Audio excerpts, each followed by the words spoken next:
I do not understand how or why things happen the way they do, but I do understand, at least for me, that is because that is for a reason in itself.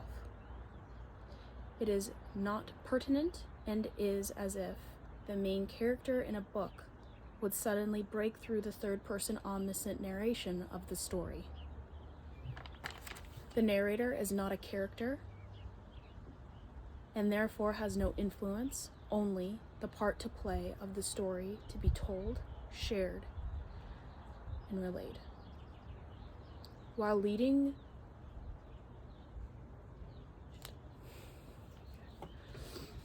I do not understand how or why things happen the way that they do, but I do understand, at least for me, that that is because there is a reason for that in itself. It is not pertinent and is not the main character in the book to suddenly break through the third-person omniscient narration of the story.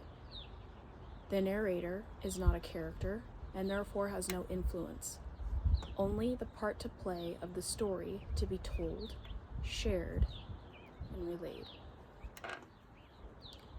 While reading those books in the style of third-person omniscient, we don't even wonder or go to question, does the narrator already know what is going to happen? Are they giving me a play-by-play and discovering everything right in the same moment as me?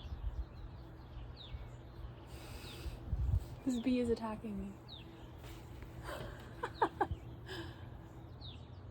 hope it goes away. Okay, perhaps not. So that's important. Are they giving me a play-by-play and discovering everything right in the same moment as me? Yes, because you are the narrator of your own story, and you are the main character. Therefore, you are also the author. Because before you arrived to this physical manifestation of this physical human experience in a human body, you sat down and picked your class schedule. You signed up for courses, classes, and certain curriculums to learn the content, experience the ride, witness your professors, friends, and see how well and how much you could learn. You see, before we arrive, we know that there is no gain and no loss. Because even coming into contact with any instance of knowledge here in this third dimensional realm, it neither adds or validates what we already know. Neither does it debunk or remove knowledge that we have already come into contact with. What we supposedly thought we comprehended before was things that we did not learn or obtain for the first time. Because we are not learning, we are remembering, and we are trading those modules of information and knowledge and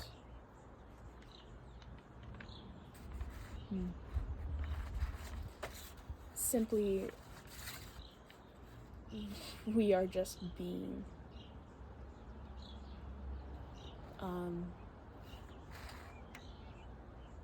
The big question is, what is the purpose of life?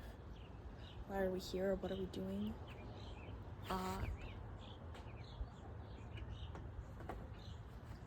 The purpose is there's no purpose. There's no purpose.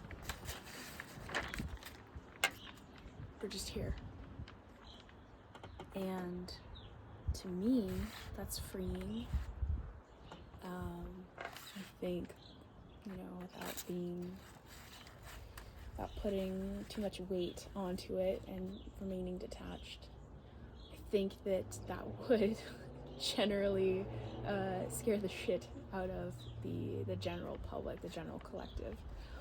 because we have been so conditioned to be conditioned. We have been conditioned to think a certain way, to follow certain patterns, and that is not a bad thing, because that's part of just being, is that patterns will pick up, patterns will occur, things will happen, because everything is so infinite. And when we come into the human experience and we live in a three-dimensional realm where it is in a controlled, just like in a science experiment, you have the control, you have the control and the variable, the certain elements of each of the things that you're studying and observing. The control is the controlled substance, or the basis of what you're going to compare. The variable, what you're going to test in the lab, in the experiment, because this is an experiment. So in the third dimension, the control is time and space. There are bounds that we are restricted to a certain extent, because there has to be something that concentrates and that brings out the saturation of the experience. But I believe that we forget very easily, and we fall into the pattern of operating out of the mind and allowing the ego to be the one that is in the driver's seat, which is not a bad thing, because that even in itself also is an experience.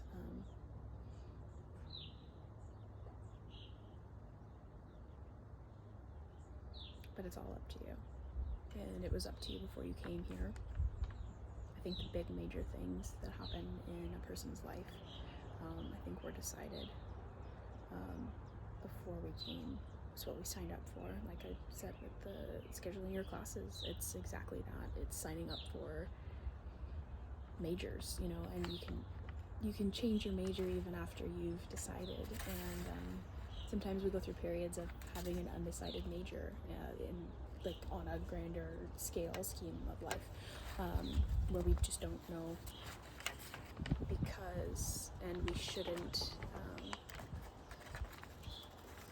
shouldn't allow ourselves to spin out because of something like that where we don't know, because if you're able to step back even from that moment of being maybe freaked out that you don't know what you want to do, who you want to be, what you want to accomplish, who you want to be with, that is okay, because like I said, if you step back, you are still in the experience of experiencing this.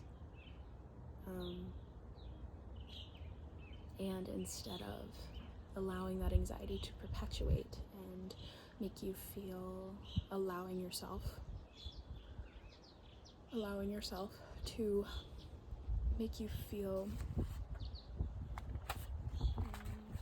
lost or worried or worthless because you don't know, helpless, things of that nature, guilty,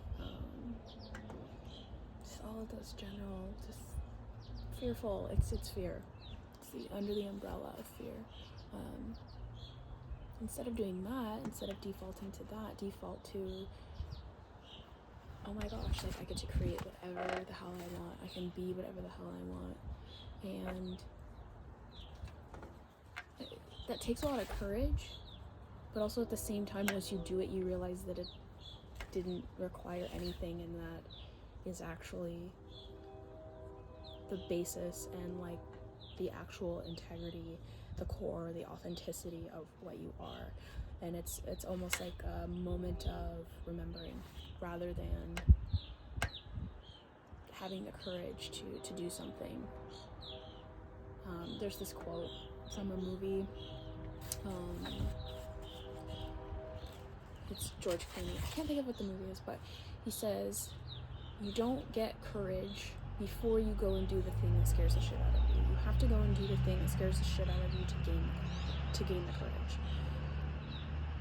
And it's because in the midst of doing that, you realize that it was never actually something that you had to be scared of, because that is exactly what we were supposed to do when we came here. If you can find a crack or a sliver of momentary fuck it sort of energy, I would free fall and see where it takes you. Everybody's different though. Everybody has a different class schedule that they came here to attain. Even everything I'm saying, I feel like the way I'm saying it, the perception that I'm approaching it from, is not going to resonate for everyone, with everyone, to anyone. I think that everybody has their own truth. I don't think anybody is wrong, and I don't think anybody is right. Not only think, do I feel that. I feel like I am neither right nor wrong. I feel like she or he or they, like nobody, not one person has the right or the wrong perception, thought, approach to life. And that's the point. That's the point. And we're not always going to agree, but that's not what we came here to do, is to agree.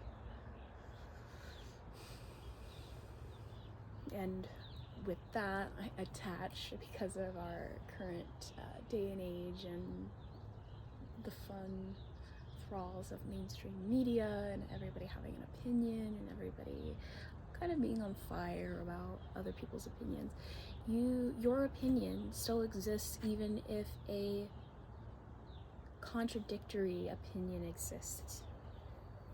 And I really, moving forward, I would hope that for our collective, for our society, that we just come to that place where it's honoring and it's detaching yourself even from your own opinion and not placing absolute conditions on it. Going back to the very beginning, there's a lot of things that you can get lost in terms of mincing and compartmentalizing and conditioning, and because there's so much that could happen that there has to be, I'm gonna look into it because I feel like there might be some sort of explanation in potentially physics or quantum physics or something to that effect, where because there's so much that could happen, there's so many possibilities, it's an infinite amount of possibilities, that statistically what actually happens turns out to be a smaller concentrated portion of the whole, especially because we're all existing in this same dimension, this same reality.